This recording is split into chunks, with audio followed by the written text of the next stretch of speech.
Are you stumped trying to figure out how to come up with content to post on social media to help market yourself or build your brand as an instructional designer? Well, friend, don't worry. Today, I've got you. We're going to spend a lot of time today talking about how I create content for all of my social media channels.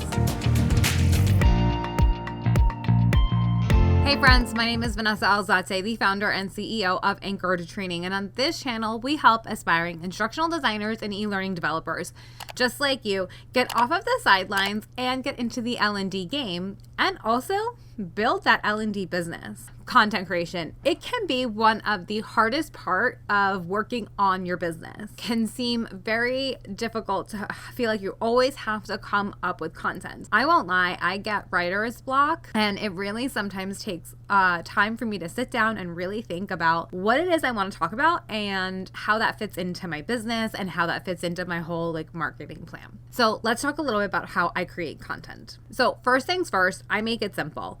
I really think about what is going to be my one long form piece of content that week, and then take each day or each couple of days and pull out pieces from that long form content or things that are going to support it to post on that day.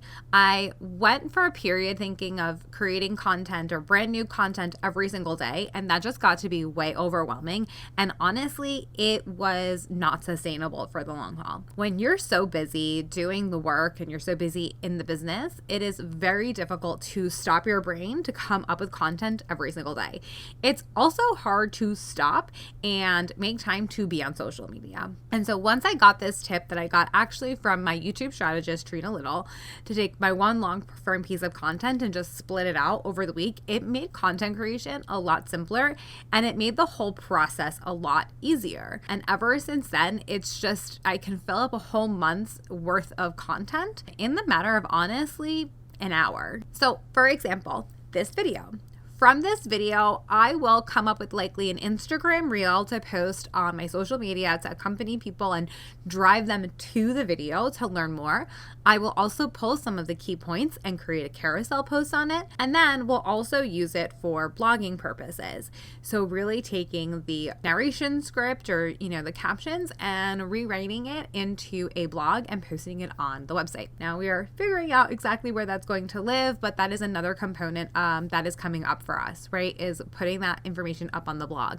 And why is that? It's just another way to make our website more SEO friendly and searchable, right? So now, besides just pulling up a video, you'll also be able to have the transcript from that video and be able to read it and skim through it a little bit faster.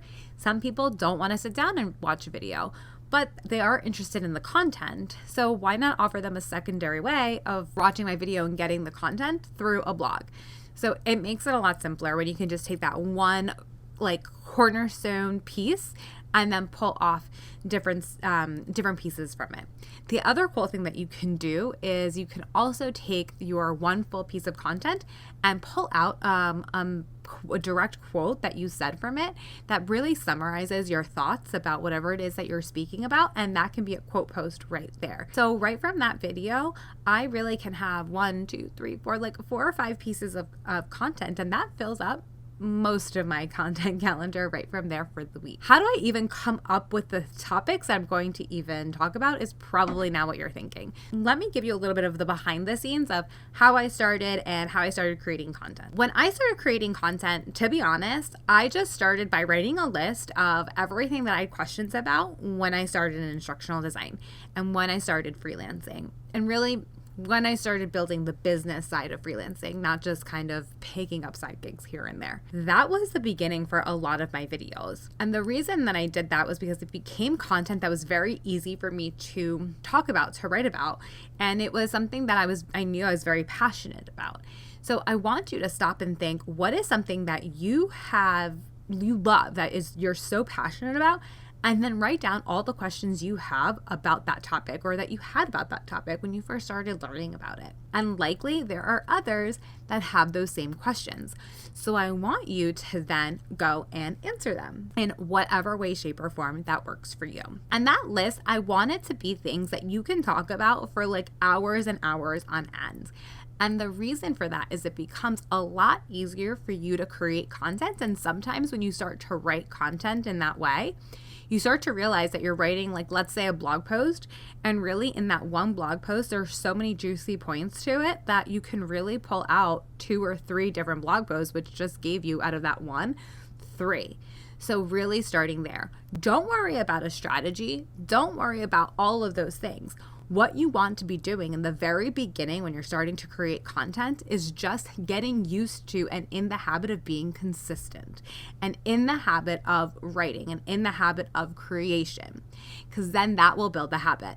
The strategy can come later, but right now, all you're focused on is creating that consistent habit so it becomes easier later. So once you have that list of everything that you love to talk about, another thing that would be very helpful for you to do is to start to group things together to really identify, like, what are the things that you love to talk about. And that's what I did. So when I wrote out all of my questions and all of the things that I had questions on that I love to talk about, I realized that there are about 3 buckets of areas that I love to chat about. And for me, that was instructional design, business, entrepreneurship, and empowerment. So human empowerment, right? So DEI, accessibility, all of those things. So once I started writing out all of my different topics and really figuring out what are the directions of which I'll be talking about, it was then time for me to pick out what was going to be my long form piece of content. And I could have chosen podcasting, YouTube, blogging, writing articles. And for me, I chose video. I chose YouTube. I'm going to have a video for you next week all about how I got started with my YouTube channel. So if you're interested in that, make sure you have subscribed and you've hit that notification bell so you're first to know when that video is up. But for me, it was all about video and YouTube. I knew video and YouTube was going to build like, know, and trust. And if you've been following me this month and you watched last week's video, you know for me, I am obsessed with YouTube, and I was really into it when it, like, at the height of it, with makeup tutorials, although I did not do this makeup today, so please don't think that this is all me. I'm like obsessed with, or was obsessed with YouTube and watching mommy bloggers and watching lifestyle bloggers and getting tips and tricks of ways to like improve my health and things like that. And all of those people that I watched over time, like, are friends in my head, and just because I was watching them and that video, I really felt like I was connecting with them. And I wanted that same feeling. I wanted to be able to connect with others, and I wanted them to feel like I was a friend in their head as well. And I wanted them to hear my voice and see my reaction or see my mannerisms as I spoke about, the things that I'm most passionate about. Because I feel like it really gives you a better sense and understanding of who I am, what my values are, what I believe in, and my brand and my vibes. This is not easy. This is hard. This is labor intensive at times. It can be frustrating, because you have to be camera ready and you have to have your script done and you have to edit the videos. There's a lot that goes into it. So I don't recommend for everybody to start with YouTube, because there is a lot that goes into it. If you have the time, the means, and the love for it, absolutely go into it. If I could do it all again and I didn't have the team that I had back then to help me with like editing and things like that, I would have started with a blog or a podcast, because that is easier to, 1, edit, but 2, just churn out without having to have the lights and the camera and the this and the that. Choose that one long form piece of content and choose the modality in which you're going to get that content out. I also think that LinkedIn articles and the ability to write your own is an underutilized feature that many of you can utilize. It's almost like you can have your blog but have it under LinkedIn articles, which also makes it a lot easier for people to share. What I do, however, love about having your own blog, it is the one vehicle that you 100% own. Yes, I own all of my videos and I have all of my finished videos. And yes, I have copies of all of my podcast episodes. However, if something were to happen to YouTube or something were to happen to my podcast, streaming platforms, those things would be gone until I scrambled and put them together on a different, platform, like on Vimeo or something like that, or I started hosting them on my own website. So you're not dependent upon another platform to distribute your content. It lives on your own website through your own blog.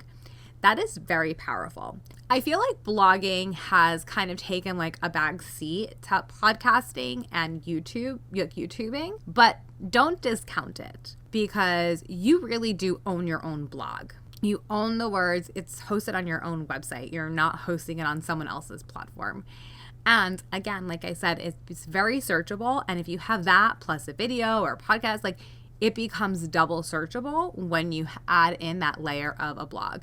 So don't shy away from it. And although someone can't necessarily hear your voice when you blog, they will get the sense of your tone and your style if you write as the way you speak. So what I challenge you, if you decide to go the blogging route, is to really create content in your own voice. Write the way you speak.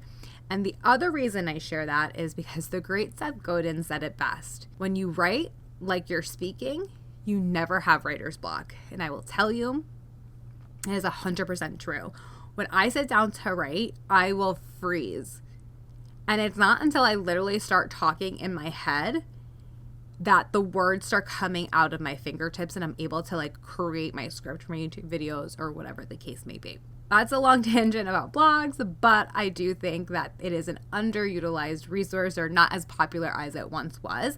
And it's still a huge opportunity for many instructional designers to put their mark out there and their stamp out there of like what your thoughts are on instructional design. There is also this book out there by Marcus Sheridan called They Ask You Answer, and it's all about content marketing. I recommend reading that book. It's something that we are starting to incorporate in Anchor training as part of our marketing strategy, but they go into writing blogs and articles and posting them on your website of questions that you frequently get from your ideal client, from prospective employees, and answering it before they even ask it on your website. And doing things like that help to get your customer, your ideal customer, to learn more about you and actually makes them more likely to buy as you continue to turn out content and they get to continue to get to know you better. Doing a terrible job of like fully explaining it, but I definitely recommend you picking up the book They Ask You Answer. It will completely change the way you market and really create your own content as well, and actually give you a lot of really great ideas for content. So once I decided on that long form piece of content, I just started posting to see what worked and what didn't work. And really, that's all you can do. Put something out there. Don't worry about if it's perfect, if it's not, if people are going to like it, if they're going to hate it. You won't know until you try. So just start posting, put it out there, and in a month, in 2 months, just see what's working, what's not.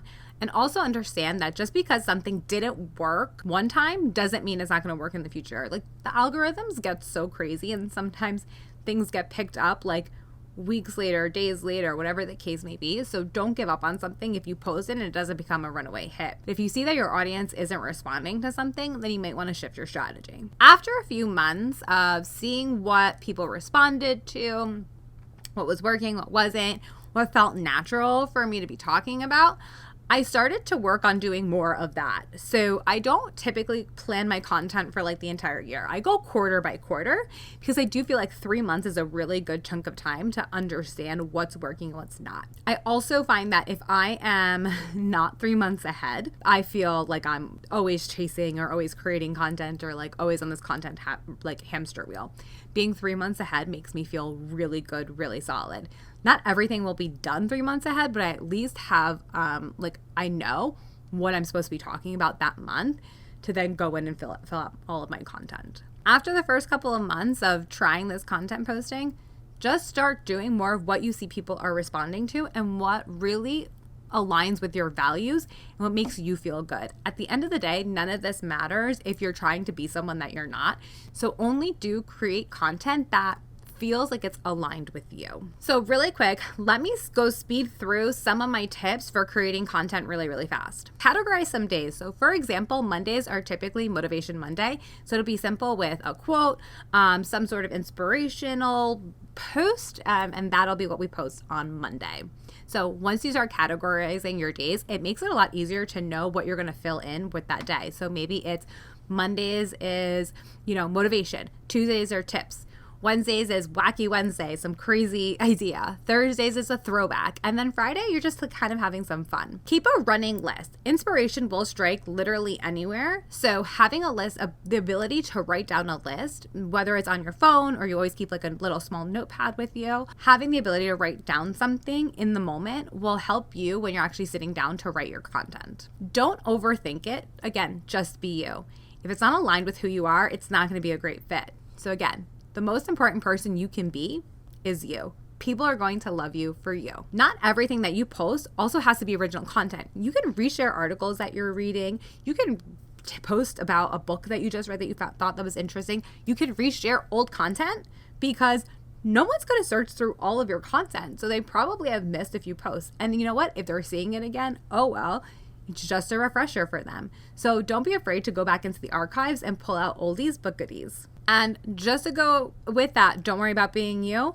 Don't worry about having everything perfect. You're going to have spelling errors. You might say some things wrong, whatever the case may be. Just don't worry about being perfect. Just get it out there. Get it out there in a place that's going to be good enough. Because frankly, if you're waiting for something to be perfect, you're truly just procrastinating. So friend, has the inspiration hit you and you're ready to start creating content? Well, first things first, you gotta know who you are and what your brand is to help start creating this content calendar. So what I want you to do is check out this next video. It's gonna walk you through all about creating a brand as an instructional designer. And frankly, why branding is one of the most important things that you can do to stand out. Oh, and do you wanna build your dream ID brand? Well, friends, don't worry, you're in luck. My team at Anchor Training is starting to help instructional designers like you build the brands of their dreams. Click the link down below to schedule your brand audit by me and my team. We will deliver your brand style, your aesthetics, and even give you your own content calendar that you can take and use as a guideline. Friends, thank you so much for watching, and I will see you in my next video.